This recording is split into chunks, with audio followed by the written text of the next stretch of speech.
নমস্কার, আমি বিবেকানন্দ মণ্ডল, consultant, WB NGOs. আজকের আলোচনা যেটা যে আমাদের পশ্চিমবাংলায় যতগুলো সোসাইটি রেজিস্ট্রেশনে ক্লাব সমিতি রয়েছে তাদের উদ্দেশ্যে এই আলোচনাটি। আজকের যেটা আপনাদের জানাবো যে পরিচালনা কমিটি নতুন নিয়মে কীভাবে গঠন করবেন এবং কি কি আপডেট করতে হবে, কি ডকুমেন্ট থাকতে হবে, সেটা কিন্তু আজকে পরিষ্কারভাবে আপনাদের জানাবো। এবং এই পরবর্তী যেন কোনো রকমের সমস্যা না হয়। আপনাদের উদাহরণস্বরূপ বলি, যেরকম রিনিউয়াল করতে গিয়ে নানা ধরনের সমস্যার সম্মুখীন হতে হচ্ছে, যে পরবর্তী কিন্তু সেটা কিন্তু যেন না হয়, তার জন্য আজকে আপডেটটা আপনাদের দেওয়া। তো প্রথমে আমাদের তো প্রতি বছর রিনিউয়াল করতে হয়। এই রিনিউয়ালের জন্য কি হয়, কিছু নিয়ম আপডেট করেছেন।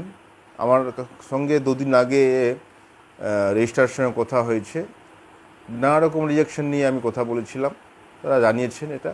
সে বিষয়ে আমার মনে হয়েছে আপনাদের প্রত্যেককে এটা আপডেট করে দেওয়া। তো এই যে কমিটিটা আমি যেটা বলবো যে কমিটিটা ফ্রেশ কমিটি থাকতে হবে। আগের যেগুলো কমিটি 15 জন 20 জন করে করেছিলেন সেটা কিন্তু চলবে না। আপনাদেরকে 7 জনের কমিটি করতে হবে। 7 জনের কমও করবেন না, 7 জনের বেশি করবেন না। 7 জনের মধ্যে মহিলাও থাকতে পারে, পুরুষও থাকতে পারে।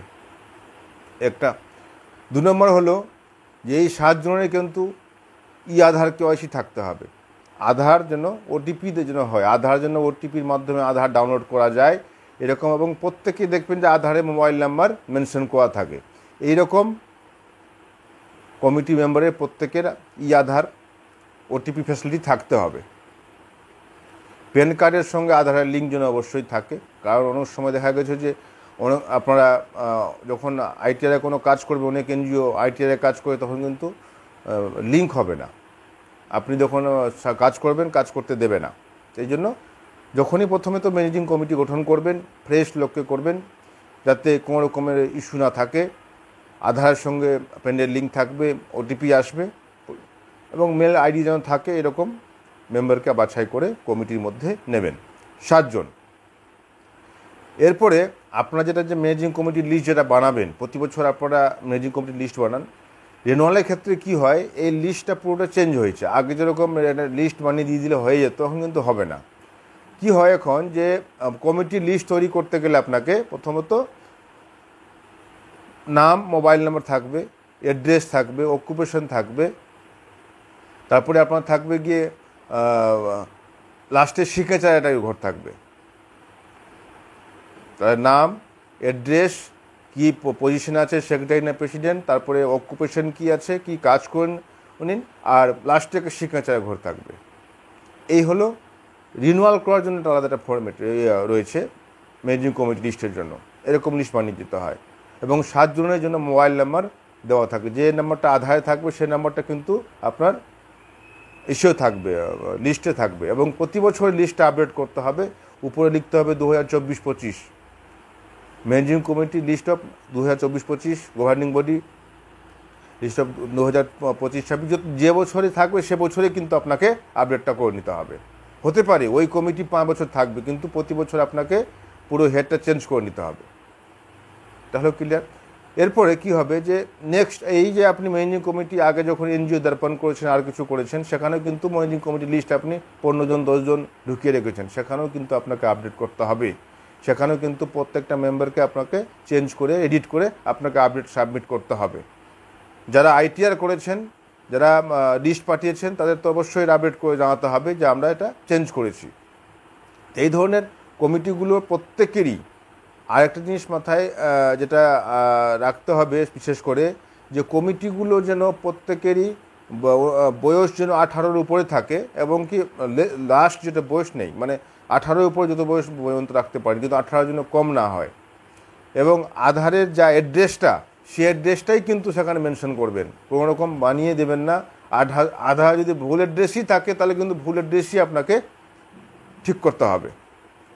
মানে ওই আধার এমন না যে আমার অ্যাড্রেসটা ভুল লিখে ছিল, আমি ঠিক করে দিলাম আধার দেখে, আধারে এস পার আধার যা হবে তাই। নাহলে কি হচ্ছে, অনেক সময় রিনিউয়াল রিজেকশন হচ্ছে, অ্যাড্রেস মিসম্যাচ করছে। এখন খুব সক্রিয়ভাবে দেখা হচ্ছে প্রত্যেকটা মেম্বারের ডিটেলসগুলো, একটু মিস্টেক হলেই কিন্তু রিজেকশন দিয়ে দিচ্ছে। তার জন্য আমার মনে হয়েছে যে এই ম্যানেজিং কমিটিটা খুবই পরিষ্কার থাকা দরকার, এবং কি প্রত্যেককে এটা খুব সঠিকভাবে তৈরি করতে হবে। আর এরপরে কি হবে, ম্যানেজিং কমিটির প্রতি বছর আপনি যেটা যে কমিটি যা রাখবেন, প্রত্যেক কমিটি হওয়ার সময় কিন্তু ওনাদের PAN card, Aadhaar card, self signature, PAN card, Aadhaar card self signature করে কিন্তু আপনারা আপনাদের সমিতি বা ক্লাবের মধ্যে নিয়ে রাখবেন। যাদের সোসাইটি একটি রেজিস্ট্রেশন রয়েছে তারা একবারে নিয়ে রেখে দেবেন ফ্রেশ কপি, যেন কোনো রকম অস্পষ্টতা না থাকে। সেই কপিগুলো আপনারা জোগাড় করে কিন্তু অবশ্যই ইসের মধ্যে একটা ফাইলিংয়ের মধ্যে করে নেবেন। এবং কি এই ফাইলিংটা প্রতি বছর যখন এজিএম করবেন, যদি সেম রেনু হয় তাহলে সেম রেনু আপনাকে করে নিতে হবে। এরপরে অনেকে প্রশ্ন করেছেন যে আমার তো মেমোরেন্ডামে 15 জন ছিল, তাহলে 15 জন কী করে আমি চেঞ্জ করব? এটা করা যায়। আপনার 15 জন নিয়ে যখন রেজিস্ট্রেশন করেছিলেন, এবার এটাকে আর 15 জন করা যাবে না, 7 জনের বেশি করা যাবে না। এটা নতুন আপডেটে, ভার্সন আপডেটে যে হয়েছে, সেখানে 7 জন মেম্বারে কমও করা যাবে না, বেশিও করা যাবে না। আপনি 7 জনই করবেন, মহিলা পুরুষ দুটো উভয় করা যাবে। এরপরে আপনি যখন ম্যানেজিং কমিটি চেঞ্জ করবেন, আপনি যখন এজিএম করছেন বছরে, যখন এজিএম করছেন, সেই এজিএমটা কিন্তু আপনাকে আলোচ্য বিষয় রাখতে হবে। ম্যানেজিং কমিটি পরিবর্তন বা আপডেশন, যেটা পরিবর্তন লিখে রাখতে হবে, সেই ভিত্তিতে আপনাকে কিন্তু এটা করতে হবে, এবং সেটা প্রত্যেকটা মিনিটস আপনাকে ফাইল আপ করে রাখতে হবে। যতবার কমিটি চেঞ্জ করবেন ফাইল আপ করতে হবে। এরপরে দ্বিতীয়ত হলো আপনার অ্যানুয়াল রিপোর্টেও কিন্তু কমিটি মেম্বারের নাম কিন্তু আপনাকে আপডেট করতে হবে। আপনি আগের নামই রাখবেন তা না, অ্যানুয়াল রিপোর্টেও কিন্তু নামটা আপনার চেঞ্জ করতে হবে। তারপরে যে জিনিসটা আপনাকে যেটা বললাম, এনজিও দর্পণ চেঞ্জ তো করবেনই আপনারা, অ্যানুয়াল রিপোর্ট থাকবে, আপনার যে ফাইলিং লিস্ট অফ ম্যানেজিং সেটাও থাকবে। এরপরে যদি কোথাও কোনো অনুদান পেয়ে থাকেন, মনে করুন কোথাও কোনো গভর্নমেন্টের প্রজেক্ট পেয়েছেন বা কোনো রকম অনুদান পেয়েছেন বা কোনো প্রজেক্টে কাজ করছেন, কমিটি মেম্বার চেঞ্জ হওয়ার সঙ্গে সঙ্গেই কিন্তু আপনাকে তাকে ইনফর্ম করতে হবে যে আমাদের মেম্বার চেঞ্জ হয়েছে, লেটারে আপনাকে ওখানে দিতে হবে। না হলে কি হবে, যখন পরবর্তী নেক্সট যখন ইনকোয়ারি হবে তখন কিন্তু একটা বিশৃঙ্খলা হবে এবং কি আপনার প্রতি অবিশ্বাস তৈরি হবে।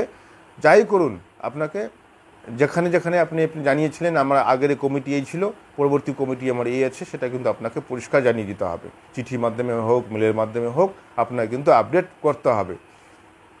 এই ট্রান্সপারেন্সিটা থাকতে হবে। আর যেগুলো অনেকে আর প্রশ্ন করেছেন না, আধার কার্ড, ভোটার কার্ডটা দিয়ে হবে কি না? ভোটার কার্ড দিয়ে হবে না।